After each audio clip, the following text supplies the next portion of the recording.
अस्सलामुअलैकुम वरहमतुल्लाहि ताला वबरकातुहू।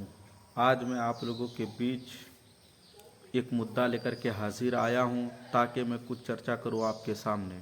तो आज मैं बात करने वाला हूं किशनगंज का। किशनगंज को कौन नहीं जानता है, किशनगंज के बारे में कौन नहीं सुनता है। तो किशनगंज इलेक्शन होने वाला है। अब चर्चा करूंगा कि किशनगंज विधानसभा में कौन कौन किस किस पार्टी से लड़ेंगे और जो लड़ेंगे उसका नाम क्या क्या है। तो ये सारी चीज़ें हमारे पब्लिक को, हम सबको मालूम होना बहुत ज़रूरी है।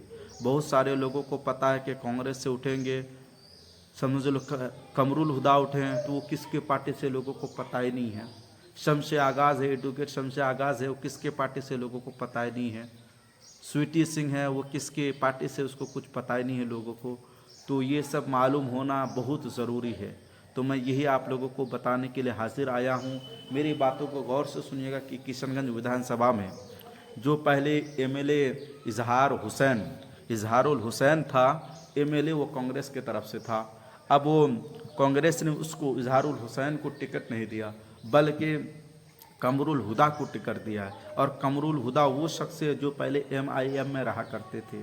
अब वो एमआईएम को छोड़ करके कांग्रेस की तरफ गया और कांग्रेस ने कमरुल हुदा को टिकट दिया। अब किशनगंज में कमरुल हुदा किशनगंज से लड़ेंगे कांग्रेस की तरफ से। किशनगंज में कमरुल हुदा लड़ेंगे, उसको टिकट दिया गया है।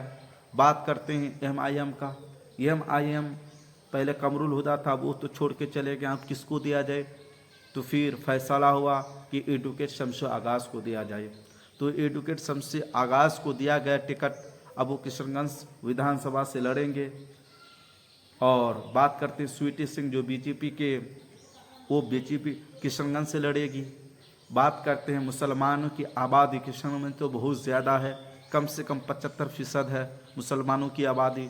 अब वहाँ वोट बढ़ जाएंगे, कुछ वोट किसके तरफ, कुछ वोट चले जाएंगे कमरुल हुदा कांग्रेस के लीडर की तरफ, कुछ वोट चल जाएंगे एडवोकेट शमसे आगाज़ एमआईएम की तरफ, कुछ वोट चले जाएंगे स्वीटी सिंह बीजेपी की तरफ, कुछ वोट चल जाएंगे सनसुराज जो इसहाक आलम ने टिकट दिया है, इसहाक आलम को टिकट दिया गया, उसके तरफ चल जाएंगे।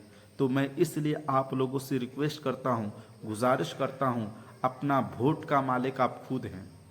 किसी के दबाव में आकर के 500 रुपया 1000 रुपया के लालच में किसी की बात को सुन करके, किसी से डर करके आप वोट का अच्छे से इस्तेमाल कीजिए। ये नहीं कि किसी के डर से वोट आप गलत जगह में दे दीजिए ताकि हमारे आने वाले नस्लें, हमारा फ्यूचर ख़राब हो जाए। तो मैं जितने भी किशनगंज के लोग हैं मैं उन सब से गुजारिश करूँगा, रिक्वेस्ट करूँगा, आप एमएलए को दीजिए, आप एमआईएम को दीजिए, या फिर कांग्रेस को दीजिए, या बीजेपी को दीजिए, या किसी को भी दीजिए। तो अपना वोट इस्तेमाल कीजिए, अपना वोट अच्छे से इस्तेमाल कीजिए। मगर मैं आप लोगों को ये भी कहूँगा कि जो हर वक्त हर चीज़ में बोलता है, मुसलमानों की आवाज़ उठाता है, दलित के साथ, गैर मुस्लिम, हिंदू सब के साथ खड़ा रहता है, मैं सोचता हूँ एक ओवैसी है। और ओवैसी के जो हमारे बैरिस्टर अवैसुद्दीन है, वो हैदराबाद के रहने वाले हैं, तो वो हर चीज़ में आवाज़ उठाते हैं। तो मैं इसलिए गुजारिश करता हूँ कि आप लोग सबसे आगाज़ को अगर वोट देकर के जिताएंगे तो आपके लिए बहुत अच्छा होगा, आपके फ्यूचर के लिए बहुत अच्छा होगा, मैं दावे के साथ कहता हूँ। और ये वीडियो बनाने का रीज़न सिर्फ ये है कि हमारे भोले भाले मुसलमान जो किशनगंज के हैं वो बहुत ज़्यादा पब्लिक रहते हैं, जो खेत में काम करने के लिए जाते हैं, उसको पता नहीं होता है कि हमको क्या करना चाहिए, किसको देना चाहिए, नहीं देना चाहिए, और कौन कौन कहाँ से लड़ेंगे, किस पार्टी से लड़ेंगे, किसका क्या क्या छाप है।